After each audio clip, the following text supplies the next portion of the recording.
utumishi ama watumishi wa Mungu kama Efeso.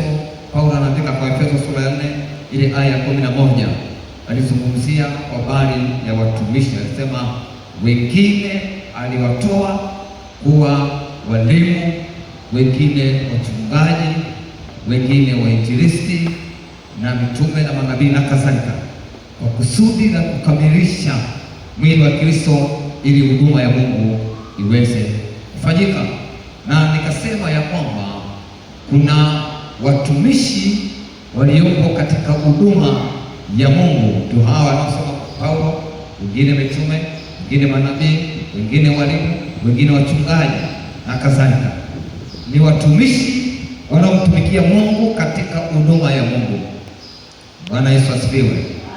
Bwana Yesu asifiwe.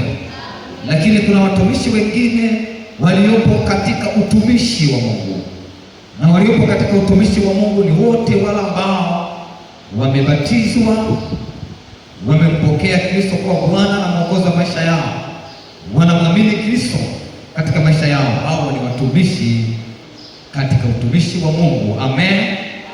Kwa hiyo wale waliopo kwenye huduma na wale waliopo kwenye utumishi wote ni watumishi wa Mungu. Amen. Amen, watu wa Mungu. Amen. Na nikasema kwamba ukimjua Mungu kwamba ndiye aliyekuumba na kwamba wewe kondoo wa malisho yake, utamtumikia Mungu na utamtumikia Mungu kwa furaha. Amen. Amen. Nilizungumza hivyo vitu, lakini leo nataka tuzungumze jambo hili kwa ufupi sana. Nataka tuzungumze jambo hili. Leo nataka tuzungumze hichi hapa. Katika kumtumikia Mungu, hakikisha unafika viwango vya kumfurahisha Mungu katika utumishi wako. Katika kumtumikia Mungu, hakikisha unafika viwango vya kumfurahisha Mungu katika utumishi wako. Amen. Amen. Amen. Amen. Na viwango hivi ambavyo anavizungumza,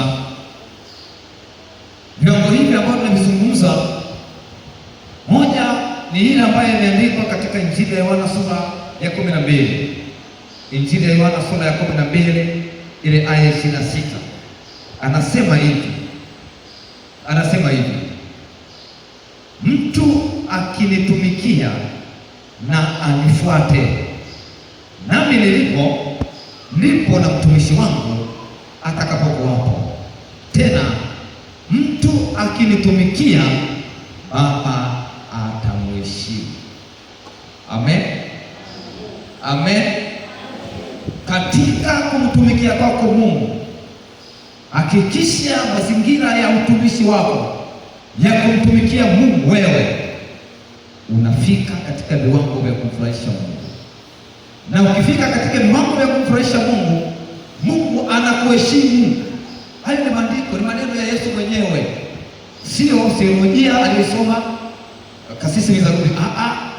Ni maneno ya Yesu mwenyewe. Anasema kwamba mtu akinitumikia na anifuate, na mahali ambapo mtumishi wangu yupo na mimi nipo mahali hapo.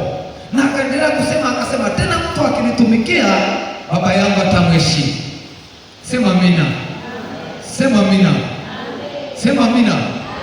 Ni jambo zuri sana na la kupendeza ukimtumikia Mungu, Mungu akafurahia utumishi wako, alafu Mungu akakuheshimu. Sema amina. Sema amina. Haleluya. Ni jambo jema sana na la kupendeza na la furaha sana kwenye maisha ya kwako, kwenye maisha ya kwangu mimi, kwamba nikimtumikia Mungu na Mungu akafurahia utumishi wangu, na Mungu akafurahia utumishi wangu, alafu Mungu anapofurahia utumishi wangu ananiheshimu. Yaani Mungu anakuheshimu wewe. Sema amina. Sema amina. Ngoja niseme kitu hiki. Ndio maana kwenye maisha yetu unaweza ukamkuta mtu kwenye mazingira fulani ya maisha, anaweza kapita changamoto za namna fulani za kuumiza moyo, za kuathiri maisha yake. Anaweza akazipitia hizo changamoto na watu akaona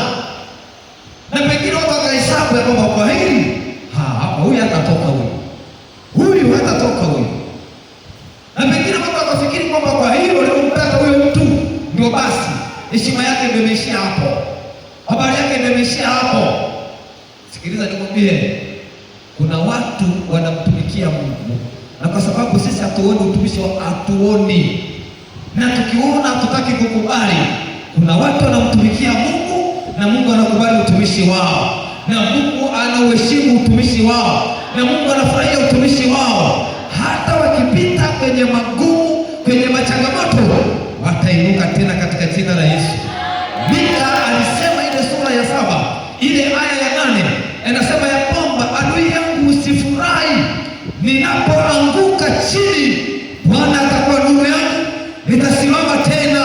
Wale ambao wanamtumikia Mungu hata kama wakiangushwa, hata kama wakisukumwa, ipo nuru ya Bwana itakayowaangazia, watainuka tena. Nataka nikwambie, watachanua tena. Habari haitaishia hapo. Kwa sababu gani? Baba wanamtumikia anawaheshimu. Sema amina. Amen. Sema amina. Amen. Bwana Yesu asifiwe. Bwana Yesu asifiwe.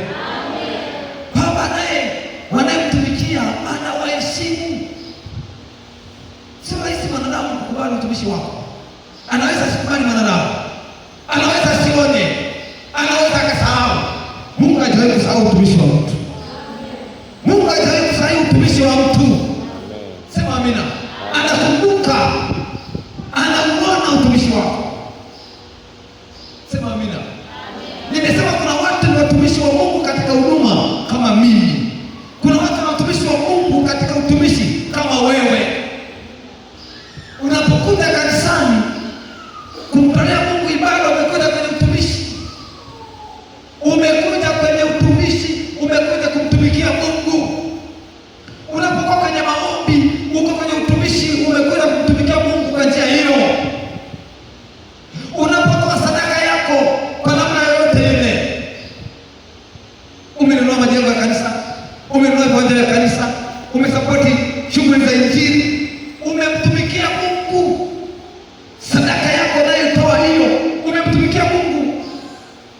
Na kama umemtumikia Mungu, hakikisha utumishi wako huo unamtumikia Mungu, Mungu anafurahi.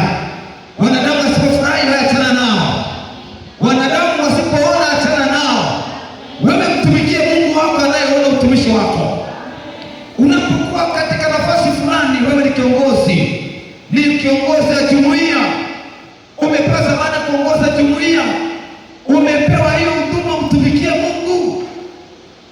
Haleluya. Bwana Yesu asifiwe.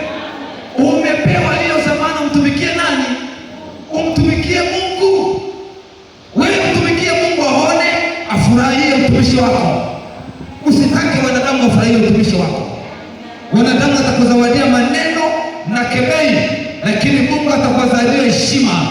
Hata kuheshimu Mungu. Mungu akikuheshimu amekuinua. Mungu akikuheshimu amekufuta machozi. Mungu akikuheshimu amefungua mlango mwingine. Mungu akikuheshimu amekupatia nafasi nyingine. Sema amina. Amen. Sema amina. Amen. Hakikisha unamtumikia Mungu. Kama unamtumikia Mungu, hakikisha Mungu anafurahia utumishi wako.